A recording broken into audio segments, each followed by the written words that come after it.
Good afternoon and welcome to the marketplace. Coming up, prices of petroleum products expected to go up marginally from this Friday due to recent pressure on the city.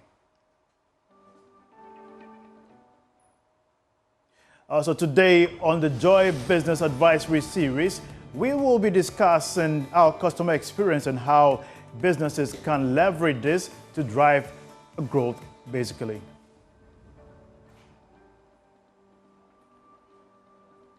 These and more coming up. Now let's bring you an update on how the Ghana cedi is faring against global major currencies.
Welcome back to the Marketplace Live here on the Joy News channel. Now let's go straight to the details. Prices of petroleum products are expected to go up marginally at the pumps from this Friday. That's according to the Chamber of Oil Marketing Companies. But before we get more details from the Chamber on their reasons, let's get some understanding of these four price dynamics. Joining me in studio is the senior news editor, George Wiafe, to give us more insight on this. George, now, help us understand the background of this development. So we've seen some price movement over the year, but let me just trickle it down to November and December. If I could just do a quick count, we've seen about 4 adjustments during that month period.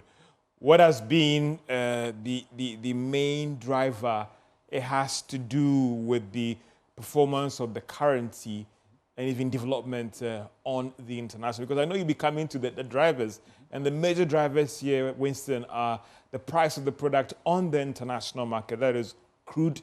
And also don't forget that we don't consume crude directly, but it's rather finished petroleum products. So there'll be added cost on that one. And also don't forget about the cost of freight, the cost of carting or transporting the finished product from maybe Rotterdam to Ghana here, or to Nigeria, to Accra here. That cost to be factored in. Also, the performance of the Ghana cedi during that period. So if the cedi is fairly stable, it means that, listen, maybe a barrel could be going for maybe $120 something. You need X amount of cedis to get. So these are the major dynamics that would influence the price of that liter or that gallon when you drive to that service station to buy Winston. Some people are kind of not aware of how many times the prices may increase. And just as you mentioned, the key drivers, what does the MPA say about that? Well, the MPA, don't forget that we operate the price deregulation policy. So there's more of the players that would decide on the actual price of the product. But cast your mind back to November and December. We had the cedi being fairly stable, trading within the 14 Ghana cedis to 14 Ghana cedis, 50 pesos as well. So we see that over that period, the cedi has been fairly stable. Fast forward to January 1, we've seen the cedi move from the 14 cedis, 50 pesos to 14 cedis, 82 pesos. So if you want to even hold the cedi constant as being one of the major drivers for the review, then it makes that there is basis for some adjustment, though it could be marginal, or your best is that we'll keep the prices unchanged at the service stations. Grateful, George Wiafe, for that insight. Now let's go on to Zoom and speak to the Chamber of Oil Marketing Companies, Dr. Riverson Upon, who is joining us now.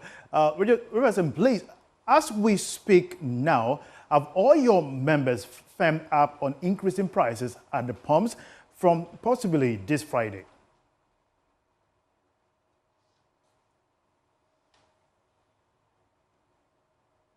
Hello, good afternoon. Yes. Can you hear me? Yes, I can hear you loud and clear. That's good. So, my members would apply something we call the pass-through cost mechanism. So, whatever cost of fuel imported, plus the levies and the margins that will be declared by MPA, will be what you see at the pump prices when you go to the filling stations. But as to what extent, in terms of levels of increase, that will come, you've already seen the Platts increasing day by day by 0.33%. So already from the Platts standpoint, we anticipate some level of increase. The CD is not falling against the dollar, so there is also a contemplation of anything coming down from the CD, which are the two main driving forces the pricing in Ghana now. All right, because there have been other projections that price will go down rather from reading the market and some of the key indicators. Do you side with that? I don't know what indicators you are referring to, but from where I sit, the two indicators I look at have to do with the flat components of the fuel mark, and then the CD rate. Because remember, we look at the pricing, the pump price derivative. We convert the flat price, which is in dollars, to CDs, which you and I have no control over as of today. So if the flat is high, is going up, and the CD is, assumed to be flat, it's not even increasing, which is not even the case. I don't know which parameters, unless maybe some of the levies and the taxes are going to be taken off. Can you update? Oh, go ahead, please. Can you update us on the current supply situation, possibly in up north? Yeah, so we've seen the dwindling supply in the north and in the middle belts because there have been a long-term, I would say, operational challenges at the ports, at the Boss depot in Kumasi, which is the main depot that serves the middle belt, and also the Bupe tank farm. That is also owned by Boss, but there's currently maintenance happening. Apart from the fact that there have been shortage of PMS in the past windows, the fact that we need to say is that Boss is currently undergoing refurbishment and upgrading of their depot in Kumasi, and that's why we have that issue today. We understand the ripple effect of price hikes. Can anything be done to avert this price hike, and how are things looking like for the rest of the year for your members and the whole establishment? I thought you said that you had indication that the price will go down. So why the hikes? However, I believe as a government, something can be done to, in one way or the other, stabilize the pricing regime. Okay. One thing to understand, that you need to understand, is that today the pricing of petroleum products are deregulated, fully deregulated. So you don't expect an OMC to buy crude oil product from a BDC at a higher price and sell at a lower price, thinking that the government is going to intervene. Everything is a pass-through cost, like I mentioned in the beginning. Today, there is what we call the energy debt recovery levy. There is energy fund levy. There is energy recovery levy. There are so many levies surrounding the energy sector, which the downstream has no role in it. You understand? Why are we putting all those levies in the petroleum prices? I am urging the new government to look at the pricing policy and, if possible, take some of the levies from it so that the population will enjoy from an affordable fuel going forward. Finally, has there been any trickle-down effect due to some geopolitical factors in the oil sector internationally? Yeah, I mean, globally, obviously, we saw that flat price was coming down. You remember, from August throughout to September, October, we saw the flat coming down until the international turmoil happening in the Middle East, and whatever is happening around the Middle East. However, understand, what I always say is that once you depend solely on imported products, and when petroleum product is in question, you cannot have so much control over the hikes in prices. And already in winter time, globally, we see price of fuel going up. And today we are in January, and it's winter. So that the geopolitics around the world coming together is bringing that kind of hike in the petroleum prices today. Finally, before I let you go, what are your expectations of the members of this new administration and the new energy minister? Yeah, if you could remember, the downstream players met both the MPP government and NDC government before election. We put down our challenges and our issues on the ground, on the table to them. And I remember particularly very well that His Excellency John Mahama mentioned that he's going to engage stakeholders. We are still waiting, and we are hoping that they will engage us for us to have dialogues around ways and means to make sure that the downstream sector is holistically made whole, and issues around prices as we see, because you see the downstream sector actually controls the economy of the country in terms of inflation and all those things. Once fuel price go up, once there's a turmoil in the fuel market, everything goes up. Transportation price go up, and then food prices are high. We are anticipating a dialogue which we ourselves are initiating with our initiative of the downstream dialogue happening next month, to meet the minister and the heads of the CEOs of the stakeholding agencies, to have a dialogue around the issues surrounding the downstream sector and the ways and means to make fuel available, affordable, and accessible to everybody. Dr. Ariverson Opon, we appreciate your time here on The Marketplace. He is the CEO of the Chamber of Oil Marketing Companies. Now, we'll take a short break. When we come back, we'll delve straight to the Joy Business Advisory Series. And this time around, we'll be speaking about customer experience. Stay tuned.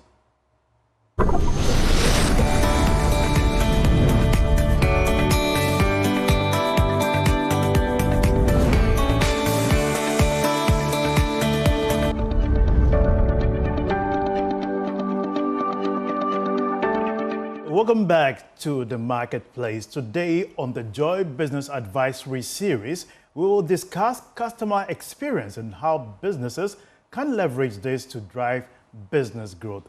Joining me on set now is Anne Edu-Forson. She is a manager in charge of strategy and operations at KPMG. Anne, it's good to have you here. Thank you for having me, Winston. Great. How's the day been? Oh, it's been great. It's been great so far. Awesome, awesome. Let's get straight to business. What is customer experience and how different is it from customer service? Right. So you'll find that customer experience is all-encompassing. And so we say that because it's the sum of all interactions that the customer has with the business or the brand or the company. And so before that initial physical interaction with your business, you find that customers would go online, they will check you out on social media, your website, even on Google to see whether there are reviews and whatnot. So it's really a proactive approach. It has to be well thought through. Customer service, on the other hand, is a subset of customer experience in that it's reactive and it's customer initiated. So if a customer has an issue, they have a query, they need someone to support with that. That's what we would typically call customer service. And the distinction is very important because you find that a lot of businesses tend to use the terms interchangeably and would delegate a department to take care of it, but it's an organizational effort. It shouldn't be just one person in an organization who focuses on customer experience. So, for instance, someone is watching us, she saws Wachi. Yes. In a more simplistic term, yes. Can you break it down for us so the person will identify the differences? Okay, so I'll break it down in terms of even the customer journey. Yes. So the customer comes to buy Wachi. They will choose from the various options. Are the options well displayed? Is the store neat? Are there flies in there such that people will be turned away? How do you interact with them? Our Wachi sellers are very notorious for, being quite rude every now and again because of the quality of their food. But it should actually be the opposite. You should be friendly with your customers and make sure that they come back, because of how you make them feel. All right, that's amazing. And I get the whole concept now. Now, what is it that businesses must do, especially when it comes to prioritizing customer service? And are there some benefits of part of doing that? Definitely. So in terms of prioritizing customer experience, very initially you would find it increases customer satisfaction. So people remember how you make them feel. And because of that, they would come back. So a customer may drive maybe 30 minutes extra just to go to a particular store or salon or barbering shop just because of the experience that they get. And for the business owner, that translates into increased profits, and every business owner wants to increase their profits. Secondly, becomes a competitive advantage. So we recently launched our annual banking industry customer experience survey. And I'm using this example because you find that in banking, it's not very differentiated. It's similar products, similar services being offered. So you find that how you treat your customers then becomes a differentiator. Are there shorter queues here? Do your digital platforms work, for instance? So that's one way that you find customer experience really helps the business. What are some of the challenges businesses face in delivering excellent customer service? Very initially, you find a lot of businesses don't really know who their customers are, and they don't even know their preferences. They don't understand their behaviors. And that's really because they are not even collecting data from their customers. And a lot of this data they already have because you have transactional data. You know what products people are buying, what are people asking for. Let's use a supermarket, for instance. Customers come frequently asking for a particular product. It's not in stock. Maybe that's a cue to start stocking that product. So business owners are not really taking or keeping track of certain things, of certain key data that they should be. I mean, that's one. And then, of course, collecting feedback. It's very important. If you don't know where you are currently, how would you know how to improve? So let's collect feedback from our customers. In your initial submission, you mentioned using digital platforms. Okay. In that sense, what other strategies can businesses adapt, especially using technology, to provide excellent customer experience? Okay, that's a brilliant question. So there are various ways in which businesses can adopt digital platforms. So you find that there are a lot of toolkits. So let's say accounting software. Okay. And that becomes important because you can then tell in terms of sales, which of my products is selling, the highest. Should I perhaps offer some discounts? Should I offer loyalty benefits to some customers based on that? So you find that it's very key. Amazing, amazing. People possibly assume or presume that providing customer service is expensive. How can businesses work efficiently while delivering excellent customer service? On the contrary, it doesn't have to be so expensive, okay? I'll take the small business, for instance. They don't have so many customers. Maybe they have a few hundred customers. It starts with that personal touch. And that doesn't take too much investment. I know that Winston comes here every Wednesday, every Friday. Oh, good afternoon, Winston. How are you? How was your day? it starts with that. That is also customer experience. We also have very basic tools like Microsoft Excel, for instance, if you can't really afford the more advanced CRM tools, for instance. So it's then saying, how do we use what we have to enhance the experience? It doesn't have to be expensive. Okay.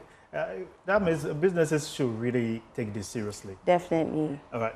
You mentioned in your submission earlier also that we should prioritize feedback. Businesses should go back and understand what indeed they did was kind of credible. Yes. Is it recommendable? Yes. Is it something that they can advance on? Yes. However, are there other strategies to help track customer satisfaction? So beyond surveys and collecting feedback, you can also employ mystery shopping. Okay. So for a smaller business, you can, get a friend or a family member to come over to your store or shop, just walk around, look at the ambience, test the professionalism of the staff, and then get feedback. For those who can't afford to get like a smaller research company to do that, they should. So that's another way to get feedback. But however, speaking directly to the customer is a very potent means of getting feedback. Great. There are instances that I understand people meet customers, especially if you're owning a business, Okay. and the kind of treatment or how you are handled paints a picture about the brand. There are some state institutions that have certain preconceived perception, so it's hard to go to those institutions. How can a company turn around a customer experience and ensure that a perception that has consistently been labeled will change, possibly? Okay, very brilliant question. Employee training. It's very important. The employee is very key to delivering customer experience, and you cannot take employees out of the entire process. So you really need to have them understand the mindset of customer experience and their role in delivering customer experience. Essentially, training on how to manage difficult clients is also very key. So there are a myriad of things that you can teach your employees. You'd find that even some institutions would teach or would train their security men, because it really starts from there. Sometimes you are going somewhere, the security man is very mean or rude to you. It turns you away, you just drive off. You understand? So it's really a holistic approach to training your employees. Finally, before we go, this year, 2025, Okay. many people have made their projections and plans. Okay. What sort of advice will you give, not just small businesses, but big corporations who are watching us, managers and board members who have tuned into our channel right now, especially going into the year? What should they do in terms of customer service strategy? Okay, good. So first thing is, definitely you need to have a strategy around your data, okay? And for smaller businesses, better record keeping. It becomes very important. If you're not keeping your records, how then do you look at the data to say, okay, these are the patterns and this is what we are going to do moving forward? So let's clean up our data. Let's look at our data, make sure that we are getting relevant data. First and foremost, let's look at our culture, within the organization. How can we improve the culture? How can we change the mindset of our people? And then thirdly, let's have customer journey maps. What that does is that you already map out the various processes or stages that the customer has to go through to access the product or the service. And you find that sometimes there are a lot of blockades in the process. So you want to also understand and orchestrate the customer experience. I said earlier that it's a proactive process. So you need to really look ahead and say, what's going wrong for the customer and how can I make it easier for the customer to get to my product or service? This is what puts there. So businesses prioritize data, customer service map, and ensure that this year you're going to see enormous profit. I've been speaking with the manager in charge of strategy and operations at KPMG and Edu Forson. Thank you so much for this. Thank you for having me. We'll do that at the same time next time. Sure. Amazing. So this has been the Joy Business Advisory Series, bringing you up-to-date information, and we'll consistently be bringing you updates here on the marketplace. My name is Winston Taki. Thanks for watching. Have a good business day. Bye-bye.